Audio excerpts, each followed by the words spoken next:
연봉 5천만 원 받는 직장인이 이제 주택담보대출 3억 받으려고 했더니 트레스 SR이 시행되는 이제 7월부터는 2억, 이제 3억이 아니라 한 2억 8,700 정도.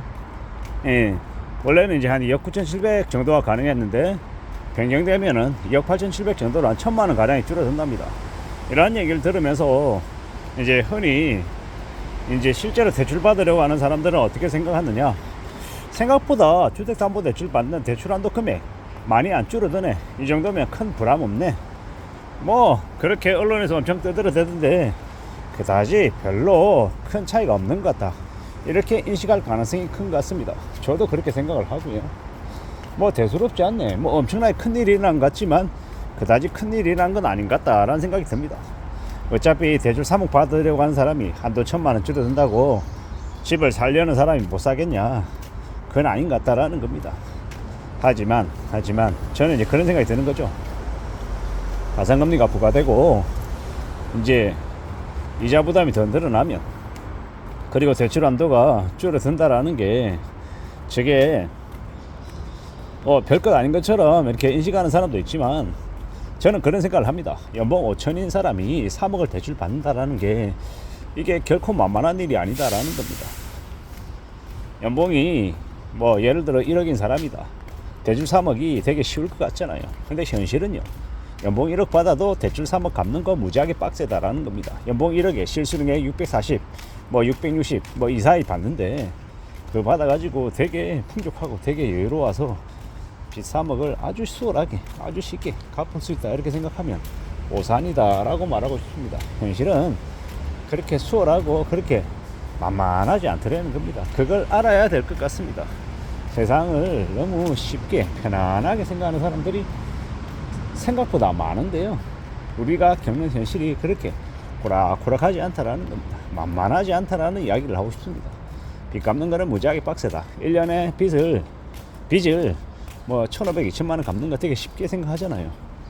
빚을 한 달에 이제 원금만 100만 원, 뭐 이자 예를 들어서 뭐 몇십만 원 이러면요, 한 달에 150만 원, 160만 원 내는 게 그다지 어려운 일이 아닌 것처럼 이야기하지만 현실에서 그걸 겪으면 무진장 빡세다라는 거죠.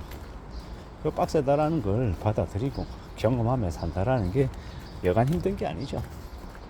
그냥 말하기 쉽죠. 뭐 그 정도 그거 뭐 별것 아니잖아. 충분히 그 정도는 소화할 수 있잖아. 그 별것 아니다. 뭐 이렇게 말하기 쉬운데요, 현실에서 막상 그걸 경험하면 무진장 빡세죠. 게다가 주택담보대출은 어떻습니까? 20년, 30년, 40년 갚아야 되는 거죠.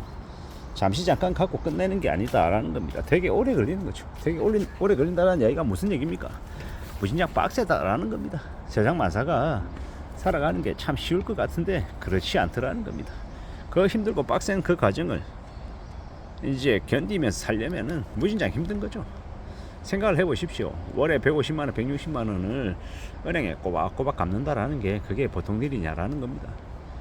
우리가 매달 150만 원씩 갑자기 평소에 들어오던 급여 외에 추가로 돈이 들어온다라고 하면 어떻습니까? 되게 여유롭고 풍요롭겠죠. 근데 반대로 그 금액만큼이 계속 이제 은행에 이제 들어가야 된다라고 하면 이거 쉽지 않은 겁니다. 우리가 버는 돈에서 150만 원, 160만 원이 매달 사라진다라는 게 얼마나 힘든지는 그걸 막상 경험해보면 이제 뼈저리게 느끼죠. 그게 1년이면 3년도 아니고 20년, 30년을 그렇게 산다라고 하면 그게 지옥이지 뭐가 지옥이겠습니까? 빚 갚는다라는 게 얼마나 어려운지를 모르는 사람들이 참 많습니다. 뭐 그래 한 3억 정도는, 한 5억 정도는 뭐 빚 낼 수 있지, 갚으면 되지 뭐, 이렇게 쉽게 생각하더라는 겁니다. 근데 현실은 결코 그렇게 쉽지 않다라는 이야기를 좀 하고 싶은 것, 그게 제가 하고 싶은 이야기였습니다. 세상 만사가 우리가 생각하는 대로 우리의 바람대로 흘러가면 참 좋겠습니다만은 그러기 어렵다라는 거죠. 그리고 너무 희망적으로 이야기하는 사람도 경계해야 되고, 너무 부정적으로 얘기하는 사람도 경계해야 되고, 어떤 게 좀 더 현실에 맞을지 차근차근 생각하며 따져가며 사는 게 제일 좋을 것 같습니다. 우리가 살아가는 시대에 우리가 경험하는 무수히 많은 것들 중에 우리는 어디에 좀 더 초점을 맞추는 게 좋을지 궁리하자라고 말씀을 드리고 싶은 겁니다. 앞으로 우리가 살아가는, 우리가 경험하는 많은 것들이 우리에게 여러 가지 의미를 아마 부여할 겁니다. 생각해보자고요. 따져보자고요. 참으로 고민스러운 것들이 많을 겁니다. 많은 생각들을 해야죠. 많이 살펴야죠. 많이 따져야죠.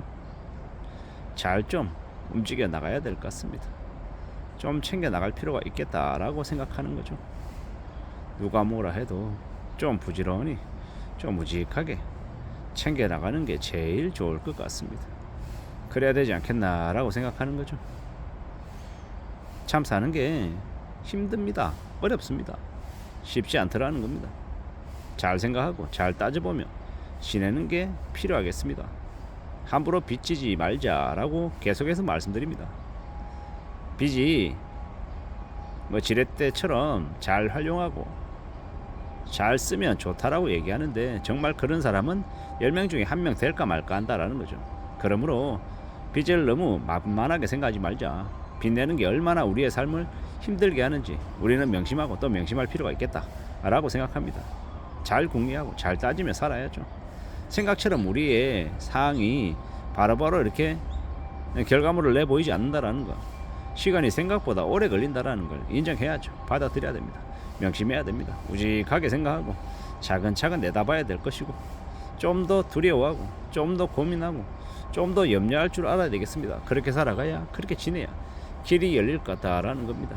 잘 살펴보자고, 잘 따져보자고, 차근차근 찾고 또 찾고 길을 찾고 하다 보면 나름의 길이 펼쳐질 수 있습니다. 근데 수고를, 노력을 들이지 않고 그냥 요행을 바라면요, 삶이 순식간에 와르르 무너질 수 있다라고 저는 생각합니다. 비슷한 기조로 계속해서 말씀드립니다. 빚이 얼마나 우리의 삶을 무섭게 만드는지 명심해야 된다라는 겁니다. 세상을 너무 장밋빛으로 너무 좋게만 보는 것도 경계해야 된다라고 봅니다. 왜냐, 세상이, 우리의 삶이 언제 어떻게 휘둘릴 수 있기 때문이죠. 참으로 어렵고 두렵고 무서운 일들이 계속해서 벌어지고 있다라고 생각하고 살아야 되겠습니다. 함부로 너무 안일하게 믿지 말자라고 말하고 싶은 거죠. 두려움도 가지고 공포도 가지고 경계심도 가지고 좀 더 심사숙고하고 좀 더 확인해보는 그런 여러 가지의 모습들이 있어야, 그래야 삶이 편안하게 지켜질 것 같습니다. 스트레스 DSR 3차 시행한다라고 하는데 그 전에 대출을 왕창 하자, 이런 분위기도 있는 것 같습니다. 조심해야 됩니다. 빚 내는 걸 서두르는 것만큼 위험한 일은 없다라고 생각합니다. 명심하고 또 명심할 필요가 있겠습니다. 이상입니다.